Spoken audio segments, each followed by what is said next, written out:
Alors, pour aider cette chaîne, partagez, likez, commentez, et puis peut-être, aidez-nous sur Tipeee. Oui, alors bonjour mes chers abonnés. Alors aujourd'hui, c'est la revue de presse du dimanche 16 février 2025. Alors qu'est-ce qui s'est passé cette semaine, puisque c'est une revue de presse que je fais toutes les semaines. Qu'est-ce qui s'est passé cette semaine dans les journaux du monde entier? Qu'ils soient anglophones, israéliens, français, européens, etc. et évidemment américains. Alors, avant de faire cette revue de presse, j'aimerais vous demander, car je vais faire une nouvelle vidéo toutes les 2 semaines ou tous les mois, où je répondrai à vos questions. Alors, des questions sur l'actualité internationale ou l'actualité française, et puis, peut-être sur mon métier, parce que, bon, moi, depuis 1972, la guerre du Vietnam, j'ai été tout de même en avant de la guerre du Vietnam à la Syrie. Donc, posez-moi des questions, j'essaierai de vous y répondre. Bon, alors, pour la revue de presse numéro 3 de ce dimanche, qu'est-ce qui a monopolisé les journaux du monde entier? C'est évidemment la demande, c'est évidemment les communiqués de M. Trump et de M. Poutine sur une possible paix en Ukraine, en tout cas de négociation en Ukraine. Alors évidemment, ça a fait les premières des journaux du monde entier. Regardez, Libération, notre journal Libération, français donc, fait cette première. Ukraine, seul au monde. Ah mon Dieu, quelle horreur! Seul au monde, Poutine et Trump pour parler de la paix. Mais quelle horreur! Qu'est-ce qu'ils vont nous faire, mon Dieu, ces deux-là? Alors, Le Figaro aussi s'inquiète, oui, vraiment. Ukraine, l'Europe marginalisée par Trump et Poutine. Et puis, toujours, dans Le Figaro, un article quand même assez long, une double page, sur la mise sur la touche par Trump et Poutine de l'Europe. Eh bien oui, l'Europe s'est mise sur la touche. Pour les négociations, ça me paraît évident. Comment l'Europe peut-elle négocier auprès de M. Poutine, alors qu'elle est toujours aussi volontaire pour la guerre? Comment peut-elle négocier? C'est pas possible. Alors et puis dans la semaine, la réunion de Munich, où Vance, le vice-président des États-Unis, s'inquiète du manque de liberté de certains mouvements européens et s'attaque directement à un commissaire européen, rappelez-vous, M. Breton. Et là, c'est la stupéfaction. Sur les chaînes comme LCI et BFM, mais aussi en France, sur France Télévisions, et puis évidemment sur tous nos journaux, qu'ils soient allemands, français, tous les journaux européens.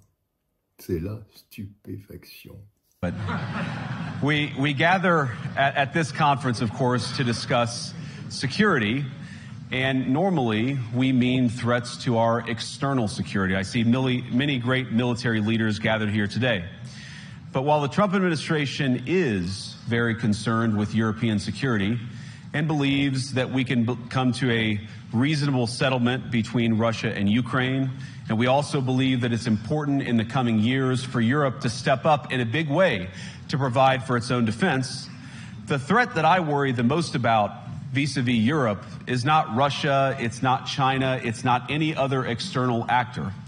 And what I worry about is the threat from within, the retreat of Europe from some of its most fundamental values, values shared with the United States of America.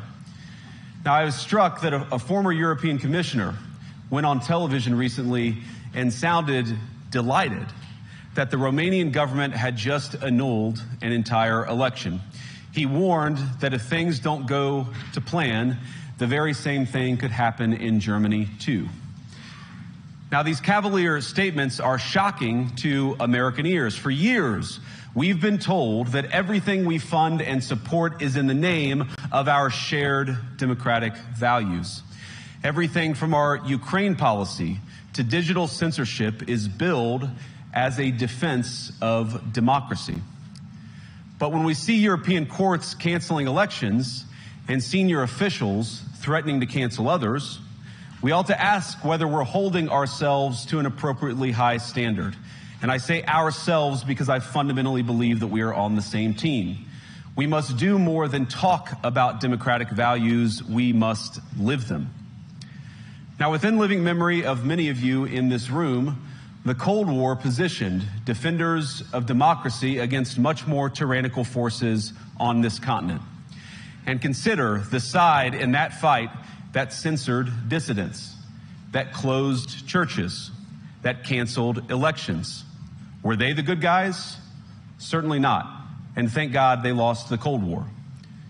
They lost because they neither valued nor respected all of the extraordinary blessings of liberty. Comment un vice-président des États-Unis peut-il nous dire ce que nous devrions faire? Comment peut-il nous dire cela? Comment peut-il nous reprocher de ne pas être démocratique? Et comment peut-il nous dire cela?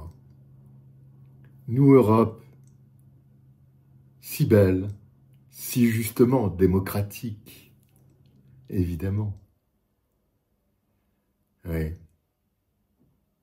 Quel tollé général dans la presse, dite européiste. Mais quelle vérité de la part de M. Vance, vraiment. Alors, la vocifération de ces européistes, moi, m'enchante. Parce que ça veut bien dire qu'ils ont perdu. Ça veut bien dire que là, ils sont tellement estomaqués, tellement abrutis, mais que vont pouvoir-ils faire? Alors ils essayent par-ci, par-là, sur LCI, sur BFM TV, sur France Télévisions, etc., etc. Ils essayent de répondre. Et puis, sur LCI,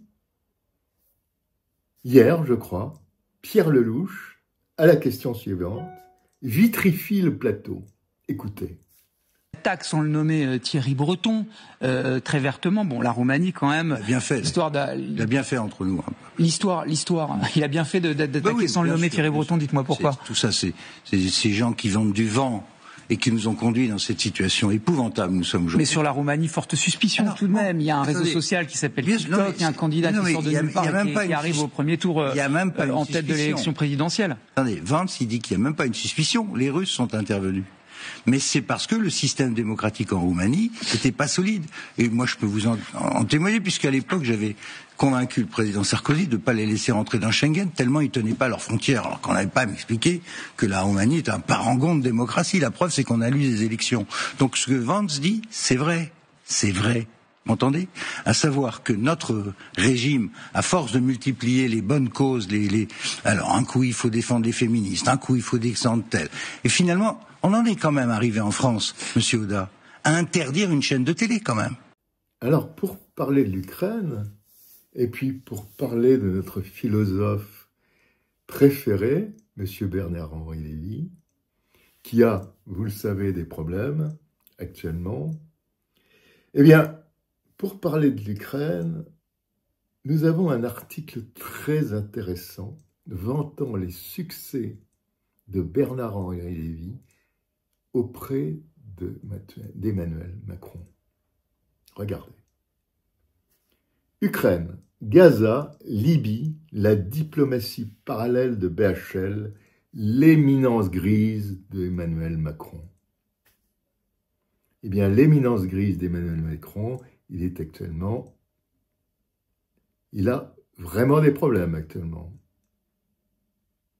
Et bien sûr, donc peut-être conseillé d'ailleurs par Bernard-Henri Lévy, M. Macron met en garde, envers des pourparlers de paix qui ne doivent pas se tenir, car ce serait une capitulation. Encore ce journal Libération.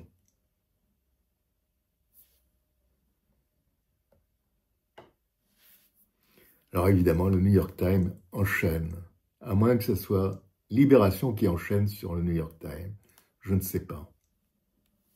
Alors, autre article, mais cette fois-ci dans un journal britannique,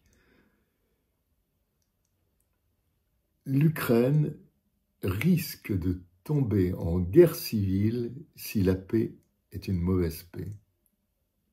Pardon. L'Ukraine risque de tomber en guerre civile.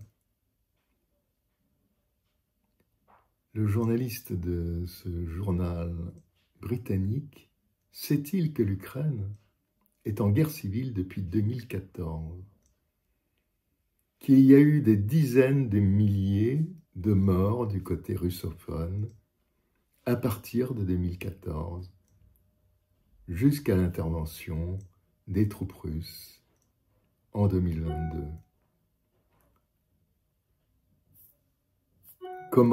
Comment ce journaliste ne sait-il pas ça? C'est incroyable quand même. Et puis le Financial Times nous dit que finalement, rien ne va plus entre Zelensky et Trump sur le thème des terres rares. Ah, moi je croyais que Zelensky avait déjà donné les terres rares à Trump. Eh bien non, d'après le Financial Times. Car Trump ne veut que rembourser les investissements des États-Unis en Ukraine, investissement qu'avait fait M. Biden. Mais il ne veut pas, contre les terres rares, envoyer d'autres armes. Alors aujourd'hui, le secrétaire d'État Marco Rubio s'est entretenu avec M. Lavrov. Oui, suite à l'appel du président Donald Trump avec Vladimir Poutine. C'est donc une nouvelle qui nous vient de Moscou. Et une interview de Zelensky qui nous dit que les élections présidentielles en Ukraine sont redoutées par ses concitoyens. Écoutez bien, les élections que Zelensky risque de perdre en Ukraine sont redoutées par ses concitoyens.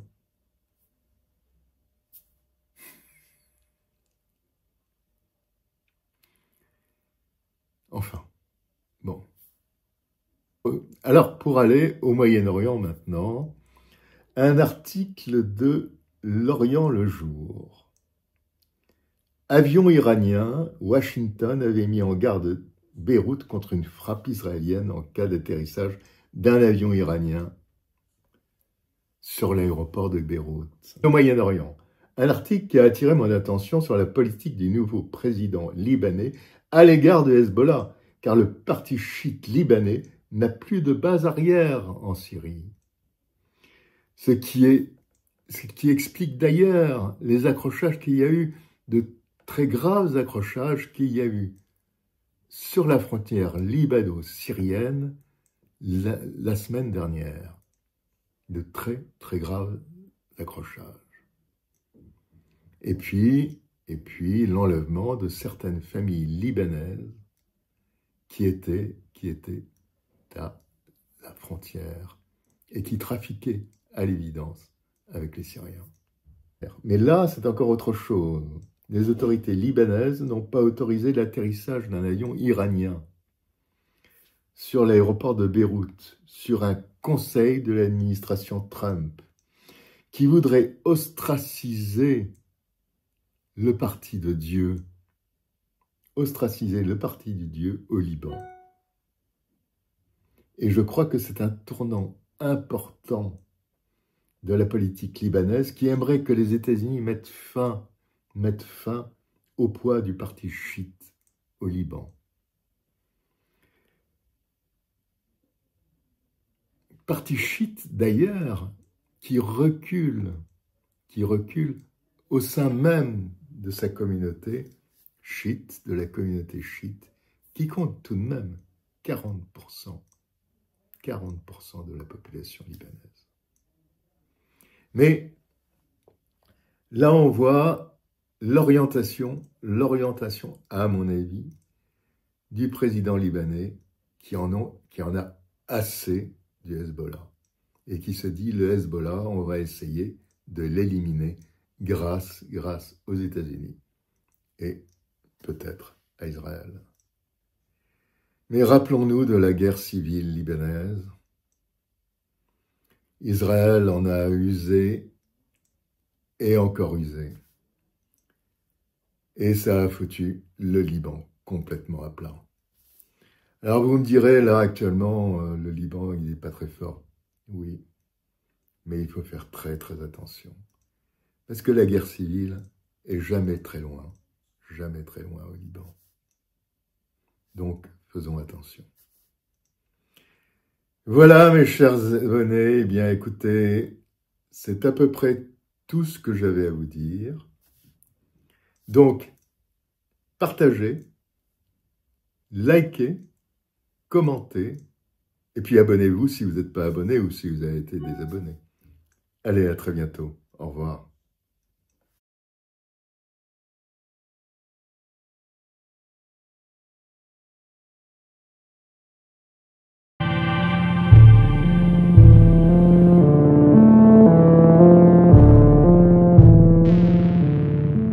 Alors, pour aider cette chaîne, partagez, likez, commentez, et puis peut-être, aidez-nous sur Tipeee.